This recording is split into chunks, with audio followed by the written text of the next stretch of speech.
Welcome everyone, I'm Louis Leyva. Today I'm going to answer a few more of your EIDL related questions. Thank you for everyone who's been requesting more information. I just want to remind you, I don't know the answers to all of these, so I'm counting on a lot of people here who have made calls or are CPAs, or you might be an attorney who know more about this stuff, to actually pitch in and give us some answers. Because if we can't figure this out together, guys, what are we going to do? The SBA is not really giving us much information or nothing concrete, so we just got to rely on each other. So let's see what kind of questions we have here today, guys, and thank you once again. First question comes from Tamara Miles. Tamara is asking, I received the invitation on the portal and she's taking a loan of $9,400. Does that mean she actually received the loan, or does that actually mean there's more steps ahead? Well, Tamara, thank you for this question. She says she's been out of work for 3 months, and can she pay herself with this money? So let's tackle those questions one at a time. So yes, if you receive documentations to start your portal and pick the amount of loan you want, most likely you are getting that money. I have not heard too many other cases where that is not the actual turnout. But I did read a message yesterday from a lady who actually was approved. She signed her loan docs, but then she still has not received the money, and it's been a long time. I think it's been, if I remember correctly, it's been at least over a month. She's been calling, and she finally got someone on the SBA the other day, and it turns out they told her that she may never get the money, but she may be responsible for paying it back. That doesn't sound too correct to me, so I urged her to continue making calls. And there is also a free counseling that's available for the SBA, for the EIDL loan. I'm going to leave a link to that down below in the description section, guys, because, hey, listen, if we can't get answers from these tier 1 or tier 2 support people, we got to start leaning on other people, other places that are set up to help us answer these questions. So hopefully that helps. So most likely, Tamara, you will get that $9,400. Be patient, call in as much as you possibly can. It's not that hard to get people on the phone, and you can also request to speak to a loan officer, believe it or not. That's as high as you can go on a totem pole when you call the SBA. And she also wanted to know if she can pay herself. So we recently did a video on that. I'm not going to bore everybody with the details of that, so I'll leave a link to that right now here on this video. All right, next question comes from Charles Riddick. Charles is asking, this is what Charles is saying. What I really don't understand is, this is not the PPP, whereas that can be forgiven. The EIDL loan has to be paid back with interest. So he's confused why there's so many stipulations. So Charles, you and many other people alike are asking the same question. Why is there so much restrictions if we have to pay this back and there's a loan? Now, I'm going to tell you the answer that I can probably come up with here is that the EIDL SBA disaster loan was not set up for you to do a lot of the speculating that we do in our business, and not a lot of the risky things that we normally do, because remember, these are government-backed loans, and the taxpayer is flipping the bill for these if they go bad. So what the SBA is trying to do is make sure that you're not taking any unnecessary risk with these loans. Now, can you push the envelope and use it for certain things that are not outlined on the loan? You probably can get away with it and pay it back, and no one will ever know the difference. I'm not telling you to do that. I'm just letting you know what my CPA has told me, and if it was me, and if I was the one with the loan and I needed it for something that I know was going to keep my business afloat, I would most likely do it. But I'm telling you right now, if you have questions and you don't know the exact answer to it, try to get that answer from the SBA. If not, then rely on your CPA to get that information. And hopefully that helps. And I know that with the PPP, they're forgiving you for it. So there is more, I would say they have more reach into your what you can do with that money, but the EIDL loan shouldn't have that. I totally agree with you, but unfortunately, those are the terms that they've given us. And if you don't know this, the EIDL loan, or let me step back for a second, the SBA, their loans have existed for a long time, and they've traditionally been very, very difficult to get. And the fact that we're getting them so easily now, I think that also merits them being able to dictate what we do with some of this money. All right, so Charles, thank you for that question. Hopefully that helps or shed some light on the topic. All right, next one comes from Crypto Cowboy Dugan. What he says is he's been approved for $35,000. Is there any way he could lower it to $25,000? Absolutely, you can lower it to $25,000. You can request it to be lowered to $25,000, but if you send back the difference, that does not change your note. If your note is originally drafted for $35,000, you have a $35,000 note that states that you have collateral on the line. So if the reason why you want to lower it to $25K is because you don't want the collateral obligation, then you need to make sure you contact them and tell them that you want a new note and you don't just want to pay that down. So crypto, thank you for that question, brother. Hopefully that helps you. All right, our next question or comment comes from E-Up. E-Up says, guys, please don't get stressed. SBA has all those terms because they don't let the people take advantage of these loans. If you keep good records and use the money for business-related debts, it should be no problem. If you try cheating the SBA in any circumstance, then you can worry about that. Thank you for the valuable answers. Okay, well, thank you, E-Up. E-Up is actually 100% correct, I believe. I'm going to side with E-Up on this, and I'm also going to take the side of many CPAs who have been messaging us and my own CPA as well. I do believe that as long as we use it for working capital and things that the business absolutely needs, and we don't get reckless and start going into different businesses or using it for things that are directly against their remember, guys, there's certain things that they directly prohibit you from doing. So one of the things that they don't want you to do is to go into a new line of business or get a new line of merchandise. So if you traditionally only sell, let's say you only sell oranges, and now you want to get into the apple selling business, you know, that's going to conflict. So if you ever get audited, that's going to be a big no-no. You know, they also don't want you to be investing this money into fixed assets. So for instance, if you're buying houses, buying cars, these are the types of things they don't want you to do. So make sure that you understand, more importantly, understand the things that are strictly prohibiting you on doing with the money than the things that then you can do with the money, because there's certain things that they're very, very strict about. So keep that in mind. If you guys don't know what those things are, I will leave a link down below in this description section outlining their own publications that they've had. Now there is something I found that it's basically like a PowerPoint presentation, I guess they do for people, and it outlines a lot of good information. Not too much more than what you can find on their website or on your note, but it's good to refer back to.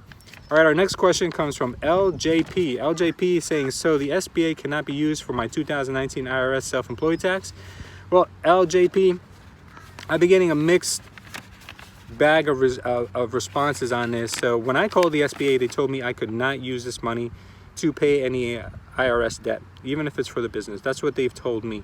But I do have people who have messaged me on these threads, and they're telling me they're calling the SBA, and the SBA is telling them that they can absolutely pay for their business taxes with this money. So listen, if you're on an installment plan and it's a monthly bill that you have to pay there, that kind of fits the criteria a little bit more of what you're allowed to do with this money. But I would always check with my CPA first. I would always check with the SBA on my own, because you cannot rely on messages or answers on these threads, because I believe that the majority of people who are leaving these answers are not CPAs. You don't work for the SBA. So better be safe than sorry, brother. And I wish I can give you a concrete answer, but I just want to let you guys know that I don't think there is a concrete answer anywhere that you can find, and probably including the SBA's website. All right, our next question comes from Zuli Go Promo Caribbean TV. I'm trying to give you as much of a shout out as possible, Zuli. So what Zuli is saying is that she is a travel agent. She has a travel agency.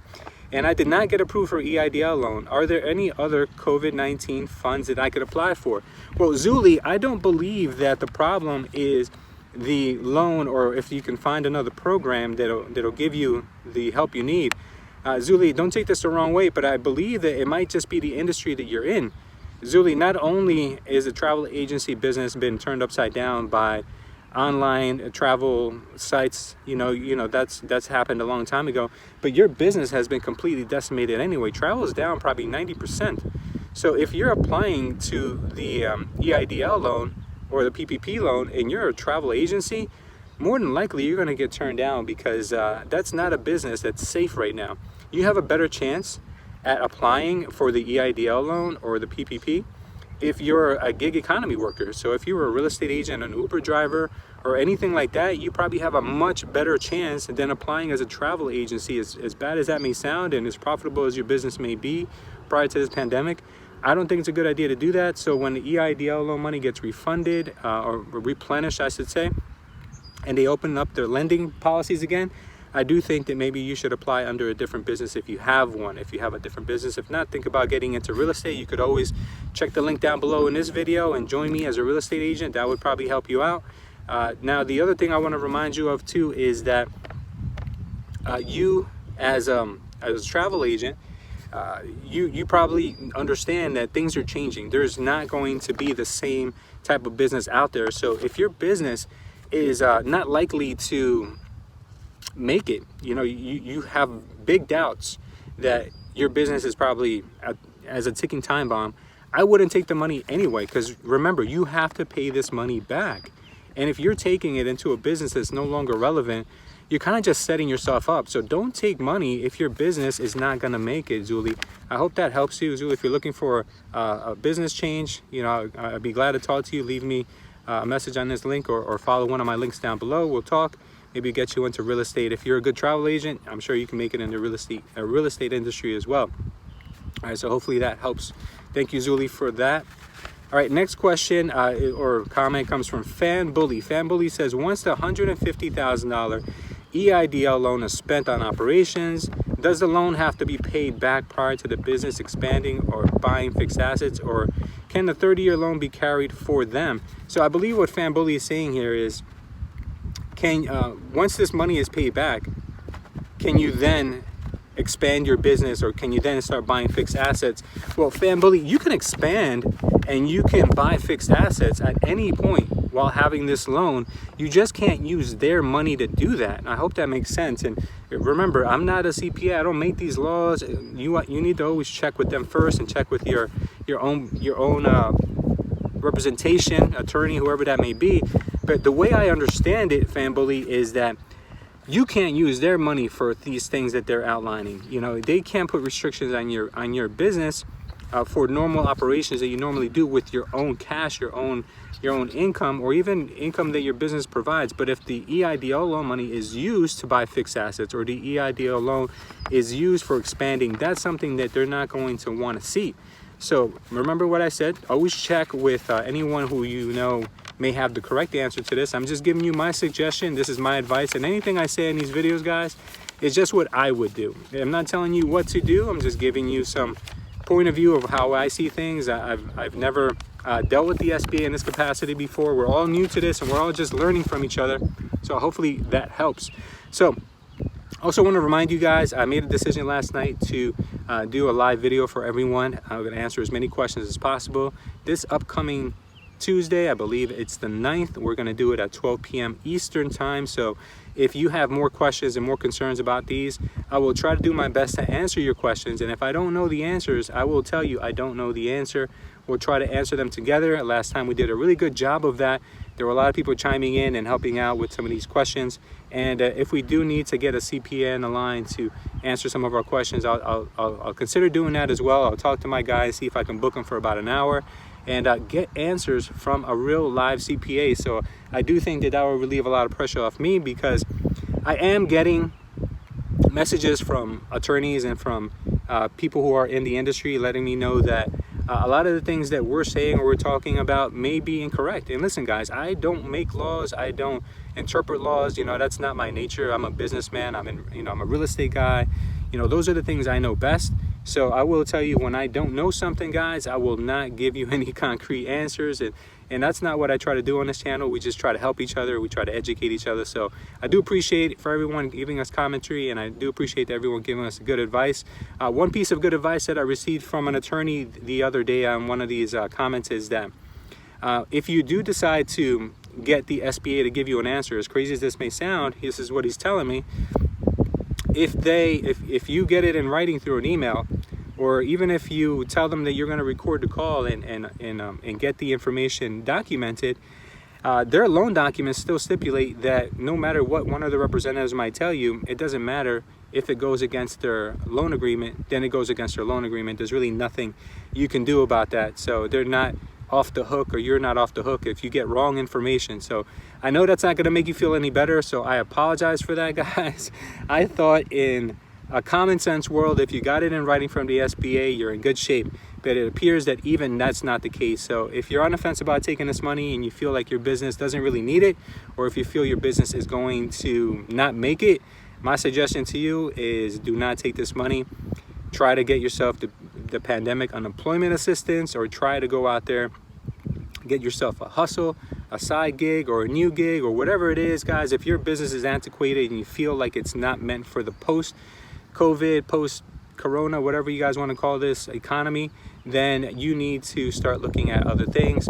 I do want to let you guys know that I'm definitely here to help you guys. So if you want to talk about what kind of businesses you're in, and if you have questions on strategies on how to get your business up and running, I do some business consulting, so I will leave that link to my website down below. Just to give you a background on myself, guys, because I don't really talk too much about myself. These videos are mostly about you and about helping you and giving you information out there that is relevant to us as business owners. So I do want to tell you that I've spent almost 20 years in real estate. I started at a very early age, and before that I was an entrepreneur of business, and I've always been self-employed throughout my whole life, guys. So if there's one thing I know, it's business. I don't claim to know everything in this world, but I've done pretty well for myself. I've created organizations. My real estate company, prior to merging with EXP, had almost 100 real estate agents. We did that in the course of almost 2 years. We've grown tremendously through social media. That's one of our strong points. You know, we do a lot of great stuff. So if you need help with your business and you want to coach, or you just want to find out what kind of books you need to read, all that information is available down below in this video. I've also put together trainings that you can use if you want to get into real estate investing. Listen, I've been doing this for almost 20 years. I've condensed it down to the most important things. Those videos are available down below as well. If you want to take one of those classes, they're heavily discounted. We also have videos there. We also have a training course for real estate agents if you want to take your business to that next level. So all that is available to you guys. I know I don't talk about myself that often, but I just want to let you know, guys, I am definitely 100% a businessman. So if you guys have any questions, even if you just want to ask a question in this thread, go right ahead, guys. I'm here to help you. On one of these days, I'll do a video and I'll get into more of a background on myself. I'll talk to you guys about how my family first came to this country, the trials and tribulations we've been through, and all the things in my life that have shaped me to the person I am today. Believe me, I'm still on my journey, as we all are. So we're all here to help each other out, and I'd love to hear from you guys. Leave it down below if you have any comments, or you like to, if you have any video topics that you want me to produce, or if you just want to attend Tuesday's live training, leave it down below. I'll send you the link to the video. I will not have technical difficulties, like I have right now saying these words. I will not have technical difficulties, I promise. I'll make sure that I do all my due diligence before. So if you're interested in attending that live, leave it down below. I'll send you the link. I'll prepare that over the weekend. Thank you guys. Appreciate you guys sticking through to the end. If you are new to this channel, please consider subscribing to the community. We're here to help each other out. We're all like-minded business people here. If you're watching this for the first time and you think there's a lot of value here, consider also hitting that notification bell. Share this with a friend, guys. And once again, like always, thank you. Appreciate you. And we'll see you next time.